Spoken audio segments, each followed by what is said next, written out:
Olá pessoal, como é que vocês estão? Tudo bem? Vou tomar uma aguinha aqui para hidratar. Porque se a boca ficar seca aí você começa a engasgar, enrolar e seca a boca e você não consegue falar direito. Mas vamos lá, gente.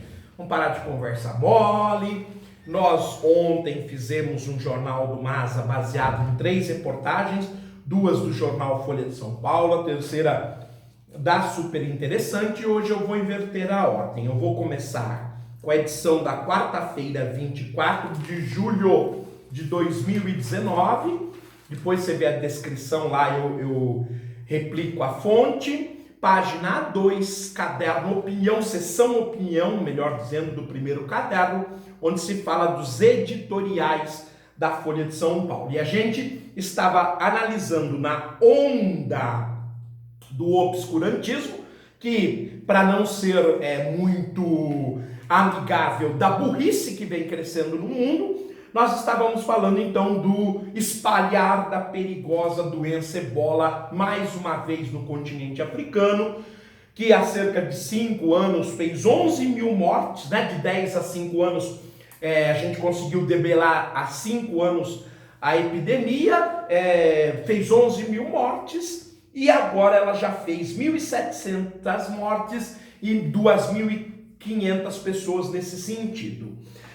Moradores das comunidades afetadas, e a gente está falando do leste da República Democrática do Congo, na fronteira com Ruanda, sobretudo na cidade de Goma, ademais têm resistido aos medicamentos e à vacinação. Olha o absurdo que eu vinha conversando com vocês, primeiro na reportagem da Super Interessante, e ontem eu conversei muito isso com vocês.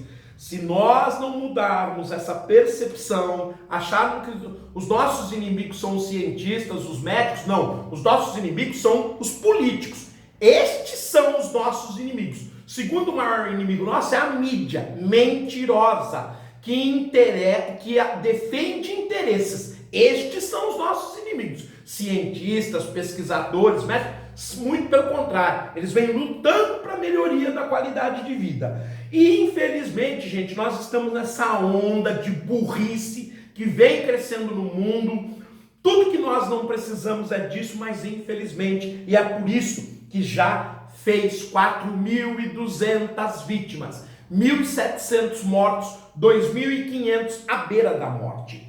Resultado de um ambiente em que se misturam ignorância quanto à doença e desconfiança em relação a agentes de saúde estrangeiros. Por isso que os grupos locais, que lutam pela independência, que lutam etnicamente, estão matando os médicos, os enfermeiros, os pesquisadores que vão lá, deixam uma carreira promissora nos seus países para ir se dedicar aos direitos humanos e tem que passar por essa absurda, né? Outro inimigo nosso são as Forças Armadas, sempre covardes, sempre mentirosas, sempre gastando dinheiro que podia ser utilizado para a melhoria da qualidade de vida da população, né? Esses safados, eles detonam os médicos, os pesquisadores que vão para lá trazer a saúde. Não bastassem tais empecilhos, as ações da Organização Mundial de Saúde vêm enfrentando a escassez de recursos. A organização recebeu até o momento apenas metade dos cerca de 100 milhões de dólares necessários para a sua atuação. E por que vem diminuindo? Porque, gente, a OMS pertence à ONU. E a ONU ela funciona graças a uma gigantesca vaquinha, cada país paga uma parte, para que, em caso de necessidade, a Organização das Nações Unidas os ajude. Como nós estamos vivendo um momento de crescimento da direita e da extrema-direita, muitos, como o presidente Jair Bolsonaro, acham que a ONU só serve para atrapalhar. Logo, simplesmente não se paga anuidade, logo falta recursos, e a Organização Mundial de Saúde não pode atuar decentemente, logo crescem as epidemias. E que tal você arriscar seu filho, seu neto, por conta da ignorância, por falta de verba da Organização Mundial de Saúde, por conta da opinião de Jair Bolsonaro? É isso que está acontecendo. Segundo autoridades que visitaram a região, Suprimentos como as roupas protetoras utilizadas para evitar infecções estão no fim. E luvas e seringas estão sendo reutilizadas. Olha a loucura aqui. A Organização Mundial de Saúde, a penúria. Falta as roupas que evitam infecções, dos médicos, dos enfermeiros que vão combater o ebola, e falta tanto recurso que tem que se utilizar luvas e seringas, obviamente em condições complicadas, porque ali falta até instrumentos de esterilização. Por vezes é um bisturi de baixa qualidade, uma agulha de baixa qualidade. Então esses médicos, pesquisadores, cientistas estão fazendo milagres, além dos enfermeiros, que a gente não pode esquecer. A comunidade internacional vem se comportando até agora com relativa indiferença diante da epidemia. Não deveria. Pois é, gente, daqui a pouco ela vira uma pandemia, ela atinge o mundo todo e aí ninguém mais está seguro. E se quer contato social, você vai ter que ter. Então por que não se vacinar? De onde é que as pessoas tiraram essa ideia que elas são superiores a quem estuda uma vida toda? De onde as pessoas estão tirando isso? Uma das lições deixadas pelo último grande surto de ebola foi a importância do comprometimento de países de todos os continentes no enfrentamento desse mal aterrorizante, mortal, letal, fatal. Então nós ficamos por aqui lamentando a situação que está acontecendo no continente africano e avisando a todos da nossa preocupação em relação à possibilidade do crescimento e até da transformação da já considerada epidemia no continente africano, que já fez 4.200 vítimas, que pode se tornar uma pandemia e chegar e atingir a qualquer lugar do mundo. Bom, nós terminamos então a reportagem sobre o ebola. Nós estávamos fazendo uma outra reportagem, esta levando em consideração a Folha de São Paulo, de quinta-feira, 25 de julho de 2019, edição 32.985, em que nós estávamos falando sobre a história recente dos líderes britânicos e de quanto a rainha da Inglaterra teme o viés despreparado, intelectualoide, sem noção do cargo, que é o atual primeiro-ministro Boris Johnson, muito parecido com o Donald Trump e o Jair Bolsonaro. Por óbvio, julga-se o governante pelo desempenho. Trump permanece um fardo para o establishment, porém seu sucesso até aqui na economia e a anemia na concorrência o tornam um virtual favorito à reeleição no ano que vem. Mas isso, os jornais precisavam ser justos. Sobre a questão dos candidatos democratas, nós temos uma série aí de 3, 4 programas na playlist recente, com capas com candidatos possíveis do Partido Democrata. Você então pode se inteirar dessa situação do Partido Democrata contra o enfrentamento ao Trump na eleição dos Estados Unidos do ano que vem. E a Folha deixa claro que uma das possibilidades, além da discórdia entre os 5 grandes candidatos do Partido Democrata, é o fato do Trump estar surfando na onda econômica. Só que eu volto a repetir, ele está há 2 anos e meio à frente dos Estados Unidos, com crescimento econômico sucessivo, mas, gente, isso foi obra do Barack Obama. Dos 8 anos do governo Barack Obama, 7 anos e meio os Estados Unidos cresceu. Mais 2 anos e meio do Trump dá 10 anos. Por isso que o Trump está comemorando 10 anos de crescimento contínuo da economia americana, 20 semestres, o que é um fato raro na economia recente dos Estados Unidos. Logo, a gente tem que tomar cuidado com aquilo que o jornal joga sem fazer a análise devida. Mas nós aqui não, irmão. Aqui nós falamos a verdade. Johnson tem um desafio maior à frente. Como rosto público de campanha que levou 52% dos britânicos a optarem pela saída da União Europeia em 2016, ele agora terá de conduzir o traumático processo. A data limite, combinado pela ex-premier Theresa May, é dia 30 de outubro. Já fiz vários programas específicos sobre o Brexit. No canal nós temos uma playlist sobre o Brexit. E mais do que isso, gente, além da playlist do Brexit, nós analisamos, baseado na revista Exame, que é liberal nas suas opiniões econômicas, que o Reino Unido já vem perdendo em termos de emprego, em termos de ser sede de empresas importantes, em termos de investimentos. Então não vai sair barato para o Reino Unido se ele decidir definitivamente se desligar da União Europeia. Sua primeira manifestação no cargo foi escorregadia. Para variar, né? É um sujeito, como diz a The Economist, despreparado, falastrão, conversador e que falseia os dados. O premier defende um acordo para sair do bloco europeu na data limite de 31 de outubro.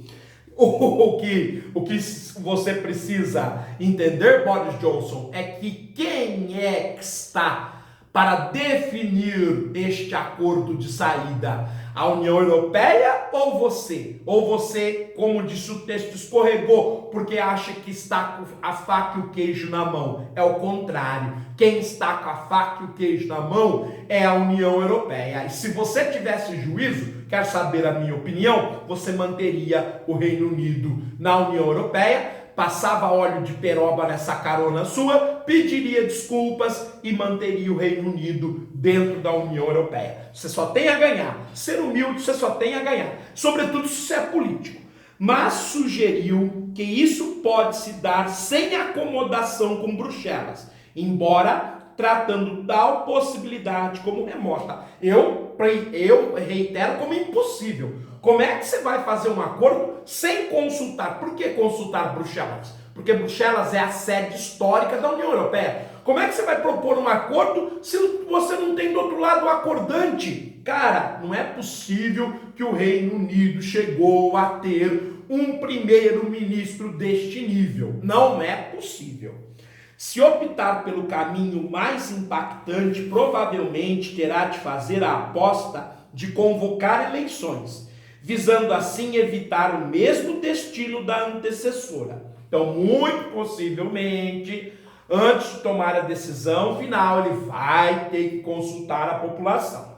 E eu creio que no atual estágio, passado 3 anos, a população se arrependeu e com certeza eles vão voltar atrás e pedir para o Boris Johnson manter o Reino Unido na União Europeia.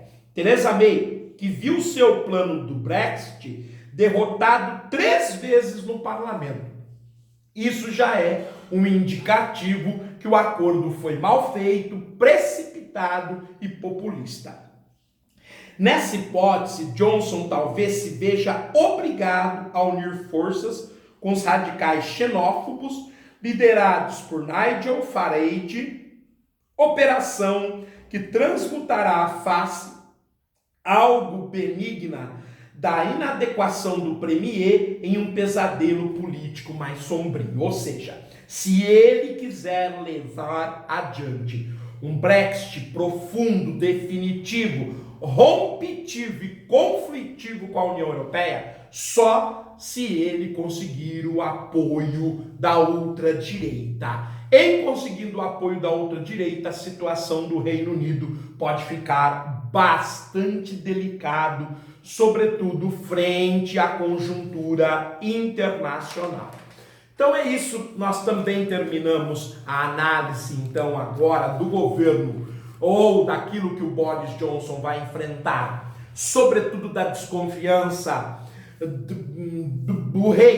da rainha da Inglaterra, ou seja, e sobretudo daquilo que ele tem pela frente, que é o Brexit no dia 31 de outubro, gente. Mas vamos lá. Nós temos agora mais alguns minutos para voltar, para retornar à análise da super interessante edição de julho de 2019, edição 404, super interessante. Nós estávamos fazendo a longa reportagem, virou uma série, um novo obscurantismo, que na minha linguagem popular eu disse que está crescendo a burrice no mundo, porque dessa forma, se te impactar, talvez você leve à frente, e se você comete isso, você pense sobre o que eu estou falando. Um caso emblemático do embate entre o pós-modernismo, que considera como verdade a construção social, a ciência não atenta para isso. Para a ciência, a verdade ela é objetiva e não uma construção social. E ciência data de 1975, ou seja, o embate entre o pós-modernismo e a ciência começa em 1975, quando o biólogo evolutivo Edward Wilson, de Harvard, publicou o livro Sociobiologia. Era um resumo das hipóteses mais recentes sobre como a comunicação, o altruísmo, a agressão, os rituais do sexo e a paternidade dos animais evoluem por seleção natural. Então ele reafirma, a partir dos seus estudos, os estudos de mais de 100 anos, desde 1859, com Charles Robert Darwin, já que o mecanismo determinante da evolução, da adaptação é a seleção natural. Ele aplicou essas hipóteses a insetos, peixes, pássaros e no capítulo 27 a nós, seres humanos. E aí complicou. Primeiro, para os pós-modernistas, porque eles estavam vendo que o Edward Wilson estava nos comparando, com animais, o que de fato nós somos. A nossa única diferença com eles é o nosso cérebro, que por vezes deveria ser um instrumento de alta inteligência, mas acaba se virando contra nós graças à burrice. O Wilson explica algumas conclusões básicas da biologia evolutiva. A de que somos territorialistas e tendemos à monogamia, e de que a família nuclear, duas pessoas morando juntas e criando filhos, é a unidade básica da organização humana. E isso, gente, frente à visão pós-moderna, que traz a questão do gênero, vai levar a um embate enorme. E é claro que essa visão de família nuclear tradicional, de monogamia, de territorialismo, pode e favorece políticos de direita, como o brasileiro Jair Bolsonaro, o norte-americano Donald Trump e agora no Reino Unido o premier Boris Johnson. E a unidade básica de organização humana. Isso não exclui casamentos homossexuais com filhos adotivos, por exemplo, mas exclui as outras condições, digamos, de transgêneros, ou seja, no limite entre os gêneros tradicionais. O Wilson também escreveu que nossa disposição em ajudar e amar parentes vem do fato de que compartilhamos mais genes com eles do que com outras pessoas. Então, quando a gente tende a ajudar parentes, para ele isso é até biológico. É uma forma da gente preservar a nossa memória, o nosso humor, o nosso jeito de ser e perpetuar pela história, através da família, quem somos.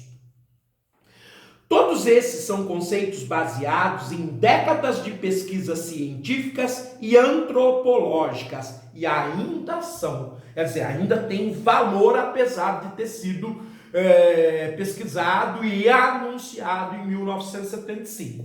Mesmo assim, houve protestos, distribuição de panfletos, invasões de sala de aula e pôsteres chamando-o de racista, genocida e profeta direitista do patriarcado. Por quê, gente? É o que eu disse. Se interpretado de forma inadequada, ele vai dar base científica, primeiro, contra a pós-modernidade, e vai dar base científica de pesquisa de seriedade para políticos de direita e ultradireitas, como eu acabei de citar, que são pessoas completamente fanfarronas, frente à complexidade dos seus países.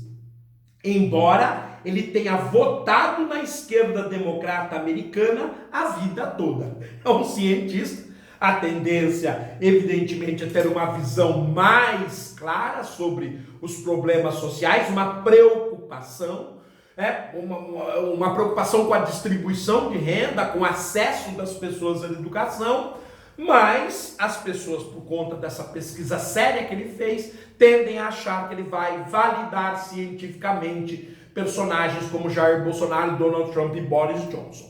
O clima entre intelectuais progressistas era de que absolutamente tudo é construção social.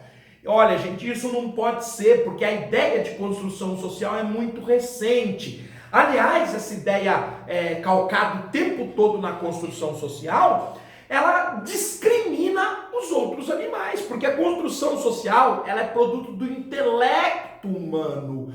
E quando é que nós adquirimos esse intelecto avançado? Ao quê? 6 mil, 10 mil anos? Portanto, muito pouco perto de toda a história da Terra e do Universo. Então, muito cuidado com essa ideia, esse construto de construção social. E ele fez para chocar, ele fez para demonstrar que nós não somos produtos exclusivamente da construção social. Nosso cérebro seria uma tábula rasa, uma folha em branco, sem equipamento de fábrica, moldado exclusivamente pela cultura. E não é, gente, não é. Nós temos o peso dos genes, temos o peso da biologia, ok? Isso a gente pode perceber em médicos quando falam sobre as pessoas.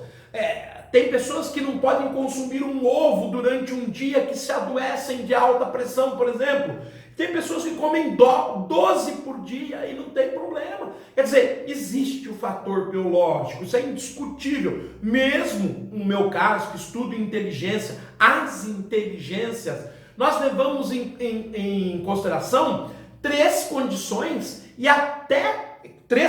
sociais e até 50% a participação dos genes na construção das inteligências. Ora, essa que é algo mais de construto social, que a nossa produção intelectual, que a nossa inteligência, provavelmente não há. E, no entanto, nós consideramos o afloramento das inteligências como até 50% de causa genética.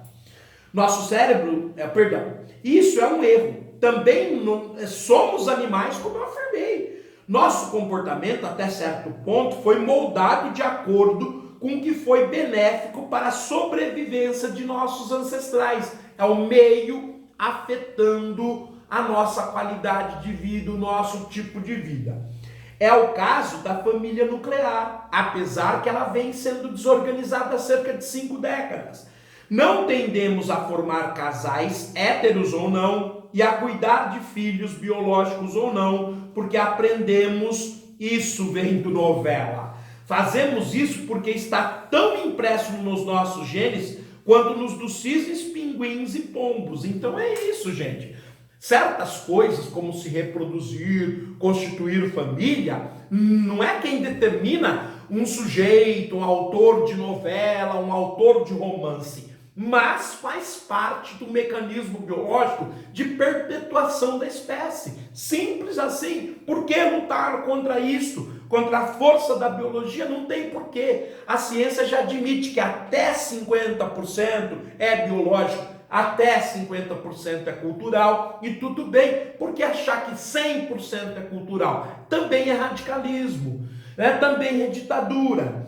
Apesar desse e de outros conflitos entre a extrema esquerda acadêmica e as ciências naturais, em uma coisa o pós-modernismo acertou. Cada pessoa carrega uma verdade própria, isso é verdade. E a intolerância com as verdades dos outros dá errado, mas não tenha dúvida disso. Você pode ter alguém que é flexível em relação aos outros e alguém que não aceita. E se não aceitar, ele vai fazer de tudo para provar que aquele construto social está errado. Sobretudo, por que ele quer provar que aquele construto social está errado? Porque ele destrói a possibilidade biológica de uma criança evoluir. de uma criança desenvolver suas 13 inteligências, suas 4 memórias. Ou seja, está se preservando a possibilidade da evolução da pessoa.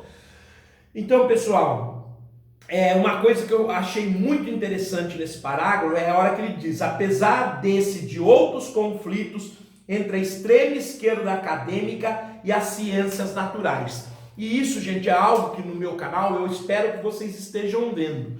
Eu sou plural, eu sou de formação de humanas, mas eu nunca perdi a formação biológica e de exatas. Eu acredito que todas as ciências são importantes para que a gente englobe, tenha uma visão de mundo mais ampla, melhor e mais equilibrada. Então eu não sou, perdão da palavra, puxa-saco da geografia.